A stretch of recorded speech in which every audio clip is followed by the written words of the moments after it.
உறவுகளுக்கு வணக்கம். ஐயா செங்கோட்டையன் அதிமுகல இருந்து நேரடியாக எங்க போயிருக்காரு அப்படின்னா தாவேக்காக்கு போயிருக்கோம். இது எல்லோருக்கும் தெரிஞ்ச செய்தி. இதுல நீங்க என்னடா பெருசா ஆத்த போற அப்படின்னு நீங்க நிறைய பேர் நினைக்கலாம். அதுல ஒண்ணு கிடையாது. என்ன விடயம் அப்படின்னா, அதாவது ஐயா ஒரு பத்திரிகை சந்திப்பு வச்சிருந்தாரு. அதை நம்ம பார்த்தோம். அதுல கேட்கப்பட்ட கேள்விகளுக்கு ஐயா கொடுக்கப்பட்ட பதில்கள் வித்தியாசமாகவும் வியப்பாகவும் இருந்தது. குறிப்பா என்ன சொல்லணும் அப்படின்னா, ஐயா சொல்றாரு ஒரு மாற்று அரசியல், அது இல்லாம இந்த ஊழல் இதெல்லாம் தவிர்த்து மக்கள் ஒரு உண்மையான தூய்மையான அப்படின்னு எதிர்பார்க்கிறாங்க அப்படின்னு சொன்னாரு. எல்லாம் சரிதான், சரியானதை சொன்னாரு. ஆனா சரியான இடத்துல இருந்து சொன்னாரா அப்படிங்கறதான் கேள்வி. என்ன அப்படின்னா, இந்த பக்கம் பாத்தீங்கன்னா அந்த புசியானதுன்னு சொல்லி பாண்டிச்சேரியில சாராய கடை ஓனது, இந்த பக்கம் லாட்டரி மாட்டின்னு சொல்லிக்கிட்டு அவரோட மர்மவன் ஊரே உழைத்த காசெல்லாம் லாட்டரியில போட்டு போட்டு மக்களோட தாலி அறுத்த, ரெண்டு பேருமே தாலி அறுத்த வேலை. அவங்களுக்கு மத்தியில் உட்காந்துட்டு ஐயா உண்மையும் நேர்மையும் தூய்மையும் பத்தி பேசுறது வியப்புக்குள்ளாதான் இருக்கு. அதனால ஐயா எனக்கு தெரிஞ்சு தனிப்பட்ட முறையில ஏன் அங்க போயிருக்காருன்னா, முழுக்க முழுக்க ஐயா எடப்பாடிய அவர்கள் மேல வன்மத்தின் காரணமாக, அவர்கள் மேல இந்த கோபத்தின் காரணமாக கொண்டு போய் சரியா நொறுக்கிற மாதிரி கொட்டத்தை அளக்குறேன்டா அப்படின்னு சொல்லி செங்கோட்டையனா போயிருக்காருங்க. வாழ்த்துக்களை ஐயா, சிறப்பா செய்யுங்க. இதுல குறிப்பா என்ன ஒண்ணுன்னா, ஒன்னும் பெருசு ஒண்ணு கிடையாது. அவங்க பெரிய தற்குறி. யாரு? அம்மா மறைச்சு வச்சிருந்தாங்க அந்த அதிமுகவை. அதுல இருக்கக்கூடிய தற்குறிகள் எல்லாம் செல்லூர் ராஜனா பாத்தீங்கன்னா மிகப்பெரிய விஞ்ஞானி, அவரெல்லாம் மறைச்சு வச்சிருந்தாங்க. அவர்களெல்லாம் மறைச்சு வச்சக்கூடிய இந்த தற்குறிகள் வெளிப்படையாக இருக்கக்கூடிய தற்குறி கட்சியில போய் சேர்ந்திருக்காரு. இதுதான் தவிர வேற ஒண்ணும் கிடையாது. இப்ப இன்னொன்னு புதிதா என்ன பேச போறோம் அப்படின்னா, அதாவது விஜய் அவர்களுக்கு பாத்தீங்கன்னா ஆத்மாக்கள் இருக்குல்ல, ஆத்மாக்கள், அந்த ஆத்மாக்கள் விஜய் என்னென்ன செய்யணும்னு சொல்லியிருக்கிறதா ஒரு செய்தி. அது மட்டும் இல்லாம, நீ என்ன ஆத்மான்னு வந்துட்டீங்கன்னா அப்ப இங்க இறைவன் வருவார்ல அப்படின்ட்டு இறைவன் அப்படின்னு சொல்லி இறைவன்லாம் செய்தி சொல்றாங்களா விஜய்க்கு அப்படின்னு இரண்டு விதமான செய்திகள் வந்திருக்கு. அதை பாருங்க. தனக்கு நாங்க பேசிட்டு இருக்கேன், ஆத்மா கிட்ட தனக்கு தான் பேசிட்டு இருக்கேன். எடப்பாடி சார் கிட்டயும் விஜய் சார் கிட்டயும் அந்த ஆத்மா பேச சொல்றாங்க. ஆனா நான் திரும்பியும் விஜய் சாருக்கு நான் ரிக்வெஸ்டா சொல்றேன், விஜய் சார் தயவு செய்து, என் பேர் ரீனா பிரிட்டிலா, நீங்க ஒரு வாட்டி என்கிட்ட என்னன்னு பேசினாதான் உங்களுக்கும் தெரியும் ஜெயலலிதா அம்மா என்ன சொல்ல வராங்கன்ட்டு. உங்களுக்கு ஃபுல் சப்போர்ட் ஜெயலலிதா அம்மா கொடுக்கறாங்க. இந்த வாட்டி கண்டிப்பா நீங்க வரணும்னு தான் அவங்களும் ஆசைப்படுறாங்க. சோ என் நம்பர் மென்ஷன் பண்ணிக்கோங்க, 9380456678. இது என்னோட நம்பர். இந்த நம்பருக்கு தயவு செய்து கால் பண்ணி என்கிட்ட கொஞ்சம் பேசுங்க. அதே மாதிரி எடப்பாடி சார் கிட்டயும் சொல்றேன், நான் உங்க ஆபீஸ்க்கு வந்தேன். தளபதிக்காக 2023 இறைவன் சில விஷயங்கள் என்கிட்ட சொல்லியிருந்தாங்க. தளபதி இந்த வர 2026 சிஎம் ஆவாங்கன்னு சொல்லியிருக்காங்க. இறைவன் அதை சொல்லணும் அப்படிங்கறதுனால பாத்துருப்பீங்க. இப்ப இந்த ஆத்மா என்ன சொல்லுது அப்படின்னா, ஜெயலலிதா அவருடைய ஆத்மா நிறைய சொல்ல வருதான். அதை விஜய்கிட்ட போய் சொல்ல வருதுன்னு சொல்லிட்டு ஒரு பப்ளிசிட்டிக்காக இது போல தற்குறிகள் புதுசா கிளம்பி வராங்க. இவர்கள் நேரடியா போய் விஜயை பார்த்து பேசி சில வேலைகளை செய்யறதுக்காக, அவங்க நேரடியா பார்க்கணும் அப்படிங்கிற நோக்கில இந்த அம்மா சில வேலைகளை சொல்லுது. அதே ஜெயலலிதா அம்மா உங்கள்கிட்ட பேசுனாங்களாம். ஏன் அப்படி நல்லவங்க யாருமே இல்லையா, இவங்கள்ட்ட தான் சொல்லணுமா பர்டிகுலரா அப்படிங்கிற நிறைய கேள்வி இருக்கு. சரி, இது ஒரு புறம். அது மட்டும் இல்லாத நீ பார்த்துருப்பீங்க, சிவனாடி கார சொல்லிட்டு கழுத்துல ஃபுல்லா கொட்டையை போட்டுட்டு இந்த அம்மா போய் நேரடியா விஜய் சந்திக்கிறதுக்காக போயிருப்பாங்க போல. இறைவன் நிறைய சொல்லியிருந்தாராம். என்ன அப்படின்னா, அவர் தான் ஆட்சி அமைக்க போறாரு. எப்படி 2026 யார் வர ஆட்சிக்கு அப்படின்னா விஜய் தான் வர போறாருன்னு சொல்லி இறைவன் சொல்லி விட்டுருக்காங்கன்னா, அதை சொல்ல போனாங்களா, ஆனா சொல்ல முடியலையா அப்படின்னு நிறைய கோமாளிகளையும் நம்ம பார்த்தோம். அப்ப மக்களாகி எனக்கு தெளிவா இருக்கணும், இது என்ன புதுசா கிளம்பி வராங்க, ஏதாவது ஒரு வகையில ஏதாவது ஒன்று பண்ணணும் அப்படின்ட்டு கிளம்பி வராங்க. அதையும் நம்ம பார்க்குறோம். இப்ப செங்கோட்டையன் எங்க போய் மாட்டிருக்காருன்னு பாருங்க. ஒண்ணு இது போல சொல்லக்கூடிய ஆட்கள்கிட்ட, அதே போல தற்குறியைத்தனமா செய்யக்கூடிய ஆட்கள்கிட்ட. இதுல இன்னொரு வியப்பு என்னன்னா, ஐயா செங்கோட்டையன் பேசும் பொழுது செருப்பா அடிச்சிருப்பாரு. பக்கத்துல இருந்தக்கூடிய ஆதவும் சரி, இங்கிட்டு நம்ம நிர்மல்குமாரா அவரும் சரி செருப்பா அடிச்சிருப்பாரு. நான் அடிக்கடி ஜம்ப் பண்ணக்கூடிய வேலையை நான் செய்யலை அப்படின்னு. அதை நீங்க எல்லாமே பார்த்திருப்பீங்க. இருந்தாலும் பாருங்க. இல்ல நான் சொல்றது கேளுங்க. ஒரு இயக்கத்திலே நான் பணியாற்றுவது, முழுமையாக அந்த இயக்கத்தில் இருக்கும் வரை அடிக்கடி நல்லா ஜம்ப் பண்ணிருக்கேன்னா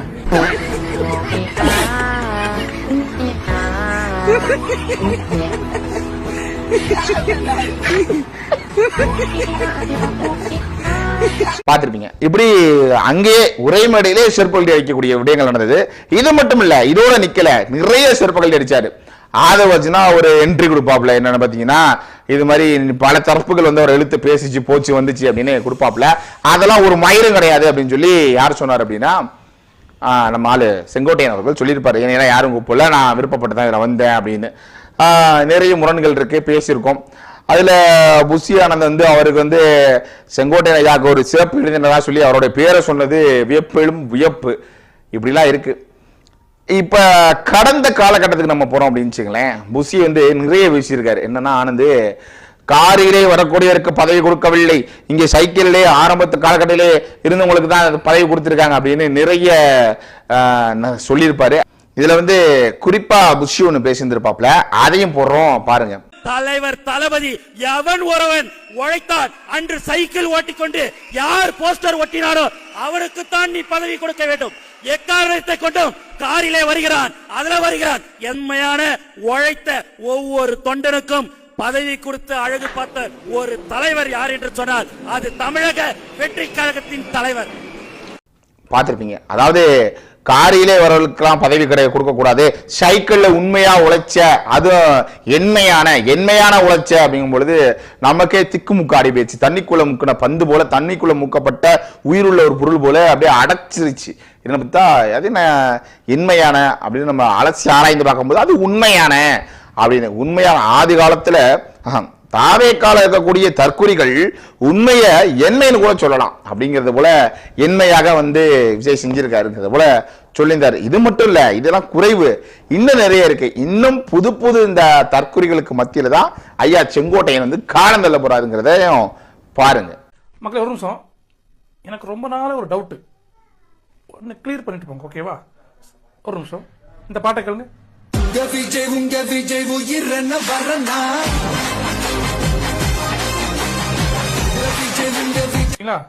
ஒரு நிமிஷம், இப்ப இந்த பாட்டை கேளுங்க.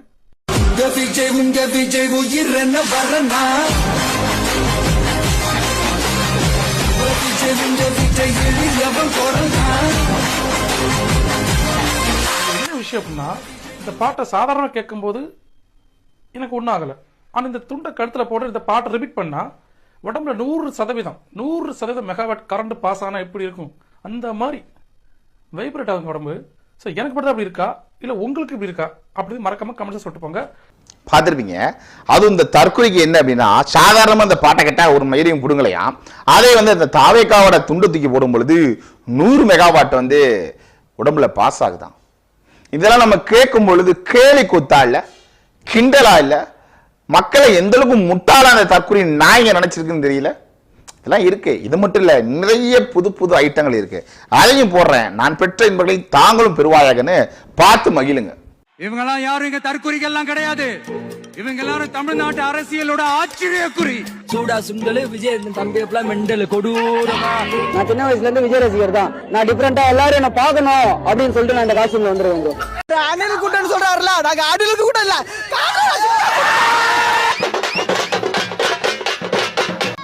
விஜய்க்கு ஓட்டு போட முடியாது. நானும் விஜய் ஃபேன் தான். இவ்வளவு நேரம் நாங்க நின்றோம்ல, என்ன பிரயோஜனம்? என்ன அதெல்லாம் இல்ல, அதெல்லாம் கிடையாது. இவ்வளவு நாங்களும் விஜய் ஃபேன் தான். இவ்வளவு நேரம் நின்றல மணி என்ன பார்த்திருப்பீங்க.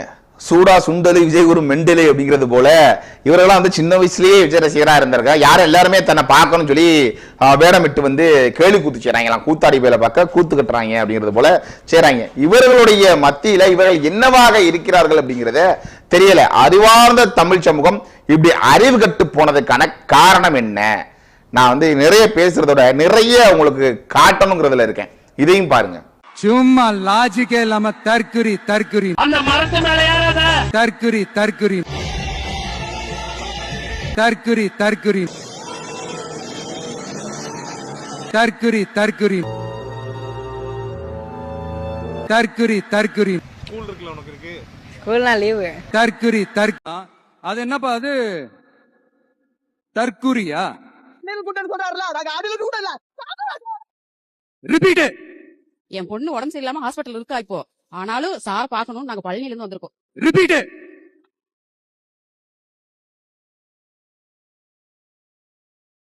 ரிப்பீட். எனக்கு விஜய் தான் பிடிக்கும். ரிப்பீட்.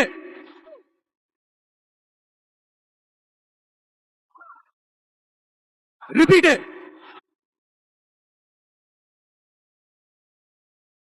சும்மா லாஜிக்கே இல்லாம தற்குறி தற்குறின்னு சும்மா டிவிக்கே மறுபடியும் ஆட்சி அமைக்கணுமா? ரிப்பீட். சந்திக்கும் வரை நன்றி வணக்கம். பார்த்துருப்பீங்க.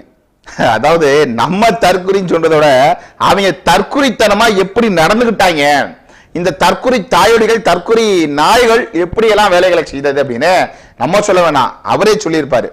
அதாவது விஜய் வந்து கடந்து போயிருக்கணும், ஏதோ பேர்கள் சொல்றாங்க நமக்கு இது நம்ம பேர் கிடையாதுன்னு போயிருக்கணும். அந்த பேரை மேடை ஏற்றி ஐடென்டிஃபை பண்ணி நான் ஒரு தற்குறி, நான் தற்குறிகளின் தலைவன், என் கீழே இருக்கக்கூடிய அணில் குஞ்சுகள் எல்லாம் தற்குறி அப்படின்னு தற்குறித்தனமாக தற்குறியா ஒரு மேடையை போட்டு தற்குறியா பேசியிருக்காரு. அதுதான் உண்மை. இதுல சிறப்பு என்ன அப்படின்னா, இவர்கள் கட்சியிலையும் அந்த சாதிய உள்குத்தி இருக்கு. கிட்டத்தட்ட ஒரு பெண்மணி எதுவும் குற்றச்சாட்டு வச்சிருப்பாங்க, அதையும் போடுறேன் பாருங்க.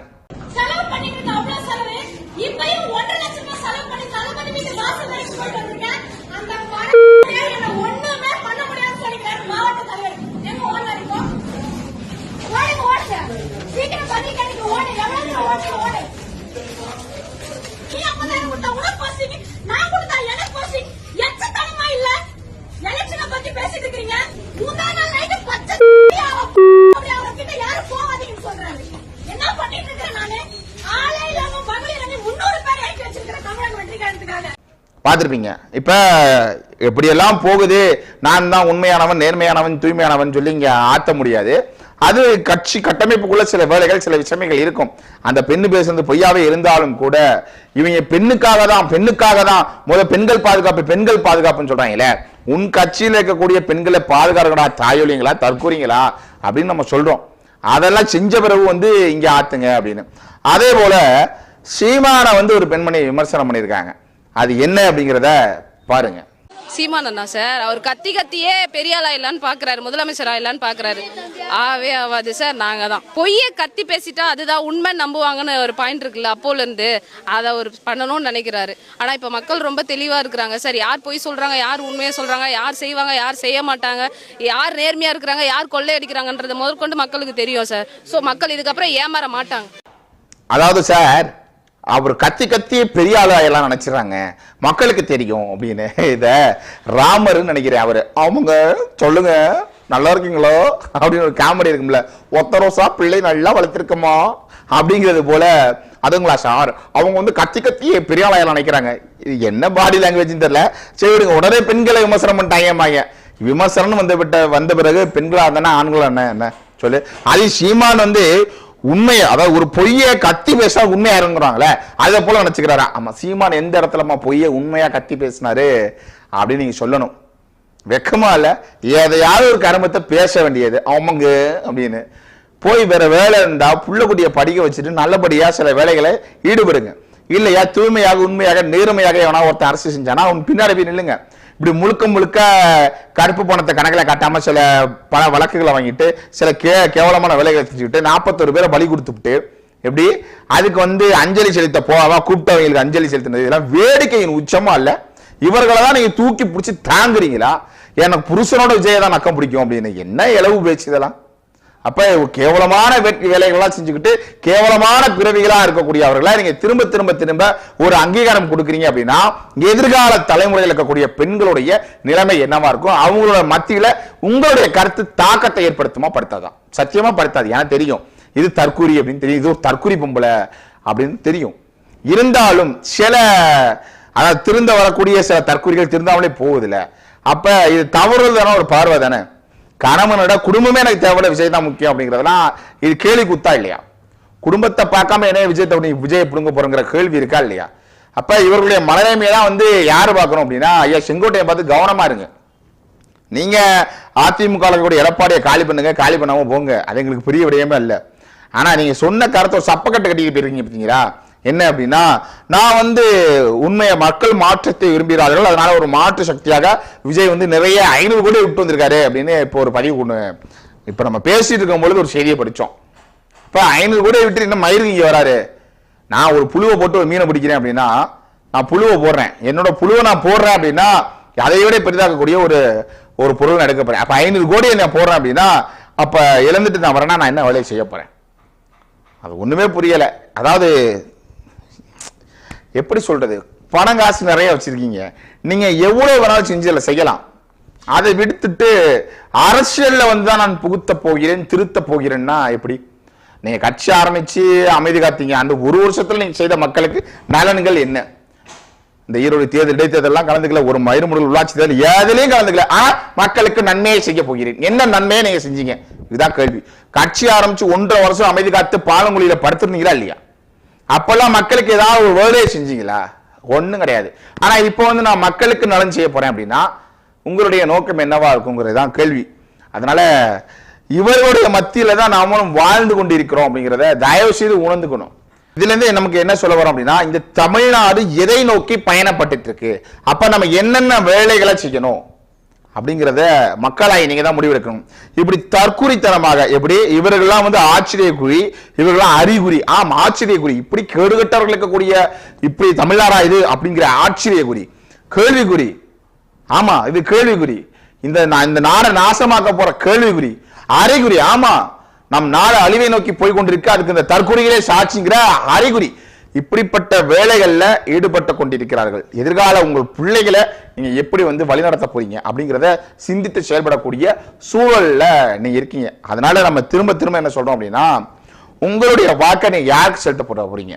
ஒண்ணு இந்த ஊழலாக இருக்கக்கூடிய திமுகவிற்கும் அதிமுகவுக்கும் செய்ய போறீங்களா, இல்ல மத சக்தியை பின்புலத்தில் கொண்டிருக்கக்கூடிய பாஜக வாக்கு செலுத்த போறீங்களா, இல்ல இனத்தை கொன்று குவித்து அமைதி காத்து இருக்கக்கூடிய அந்த காங்கிரஸ் கூட்டணி அமைப்பில் இருக்கக்கூடிய கட்சிகளுக்கு நீங்க வாக்கு செலுத்த போறீங்களா, இல்ல இது போல தற்குறித்தனமாக, கேணத்தனமாக, முட்டாள்தனமாக, லூசுத்தனமாக, இன்னும் அருவருக்க சொல்ல வார்த்தைகள் அனைத்தையுமே சொல்லக்கூடிய தனமாக இருக்கக்கூடிய இந்த கட்சிக்கு, டிவிக்கேன்னு சொல்லக்கூடிய விசை கட்சிக்கு நீங்க வாக்கு செலுத்த போறீங்களா, இல்ல இந்த மண்ணுக்கு மக்களுக்கு உண்மையா நிற்கக்கூடிய ஒருவன், அதாவது அரசியல் மக்களுக்கு மட்டுமல்ல அனைத்து உயிர்களுக்கும் சொல்லி பேசக்கூடிய ஒரு தலைவன், அதாவது புல் பூச்சியில இருந்து பூண்டு வரைக்கும் சொல்லி மனிதர் வரைக்கும் எல்லாத்துக்கும் உரிமை இருக்கு அப்படின்னு சொல்லக்கூடிய ஒரு தலைவன், எதிர்கால இந்த இயற்கை பொருட்களை பயன்படுத்தி அப்படியே விட்டுட்டு அடுத்த தலைமுறைக்கு கடத்தணும்னு சொல்லக்கூடிய ஒரு தலைவன், அப்படிப்பட்ட தலைவர்களுக்கு நீங்க வாக்கு செலுத்த போறீங்களா, இல்ல திரும்ப திரும்ப இந்த தற்கொலைகளுக்கு வாக்கு செலுத்த போறீங்களா அப்படிங்கிறத நீங்க தான் முடிவு பண்ணணும்.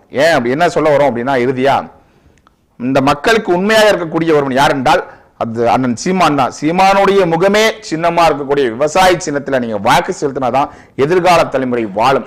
இல்லைன்னா இந்த நாடு வளராது. அப்படி வளரல அப்படின்னா நம்ம வாழ முடியாது. அதனால திரும்ப திரும்ப என்ன சொல்றோம் அப்படின்னா, உங்களுடைய பிள்ளைகளுடைய வாக்க நம்ம கேட்க கிடையாது, எதிர்கால பிள்ளைகளுடைய வாழ்க்கையை தான் உங்களுடைய வாக்கா கேட்கிறோமே தவிர வேற ஒண்ணுமே இல்லை. மக்களாகிய நீங்க சிந்தித்து செயல்படணும்னு சொல்லி இந்த காணொலியை நிறைவு செய்வோம். நன்றி.